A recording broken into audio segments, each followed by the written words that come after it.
வருவார், ஹஜ்ஜுக்கு வருவார். அந்த நேரத்தில் அவரை பார்த்து நீங்கள் துவா செய்ய சொல்லுங்க அப்படின்னு சொல்லி ரசூல்லா வந்து யார்கிட்ட சொல்லுவாங்க? உமர்லியான்ட்ட சொல்லுவாங்க.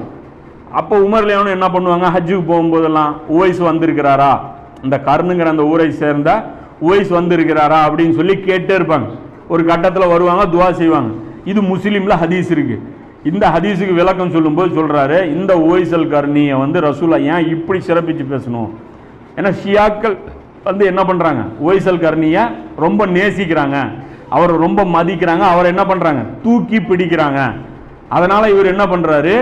உவைசல் கர்ணியெல்லாம் ஒரு மேட்ரே கிடையாதுமா, இட்டுக்கட்டப்பட்ட ஹதீஸம். முஸ்லிம்ல இட்டுக்கட்டப்பட்ட ஹதீஸம், இட்டுக்கட்டப்பட்ட ஹதீஸ். ஷியாக்கள் இட்டு கட்டிட்டாங்க அப்படிங்கிற என்ன அளவுக்கு இவர் வெறுப்பு இருக்காரு. என்னன்னா உவைசல் கர்ணி பண்ண சாதனை என்ன தெரியுமா? இத்தனைக்கும் அவரே அதில் பேசுறாரு. பிஜே என்ன பேசுறாரு அப்படின்னா, இவர் பாருங்க 30 வருஷமா நபி ஸல்லல்லாஹு அலைஹி வஸல்லம் கூட வரவே இல்லை. இஸ்லாமிய ஆட்சி இங்கே நடந்துட்டு இருக்கு, அதில் அவர் ஒரு ரோல் பிளே பண்ணவே இல்லை. வெளியே வர்றதே இவர் எப்போ வராரு? தன்னுடைய தாயுடைய மரணத்துக்கு அப்புறம் வராரு. வந்தவுடனே பார்க்குறாரு என்னவா இருக்கு? அலி ரலியல்லாஹு அவங்களுக்கும் முஆவியா ரலியல்லாஹுங்களுக்கும் சண்டை நடந்துட்டு இருக்கு. அவர் என்ன பண்றாரு? நேரா வந்து அலி ரலியல்லாஹு டீம்ல ஜாயின் பண்றாரு.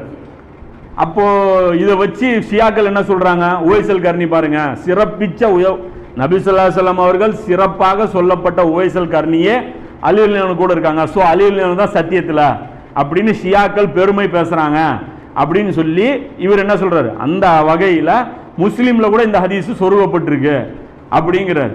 இங்கே தான் அவருடைய சிறப்பே.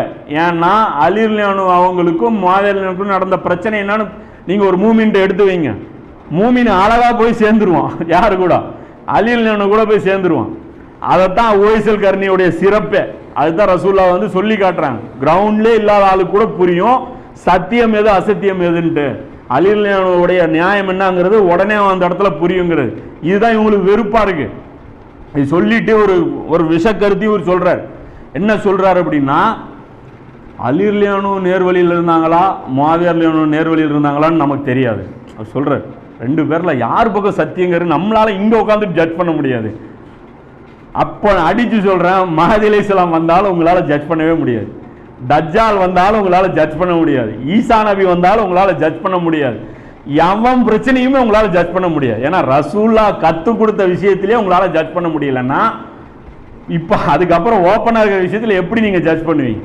இப்ப இதெல்லாம் எதுக்காக சொல்றேன்னா, முன்னறிவிப்புகள் நம்ம எப்படி கோட் அவுட்னு சொல்லுங்க. ஏன்னா நாளைக்கு ஒரு முன்னறிவிப்பு நடக்குதுன்னு வைங்க, உடனே முன்னறிவிப்பு நடந்துருச்சு உண்மை ஆயிடுச்சுன்னு உடனே நம்மளுக்கு பின்னாடிலாம் வரமாட்டான், நம்மளை கிரிட்டிசைஸ் பண்ணுவோம்.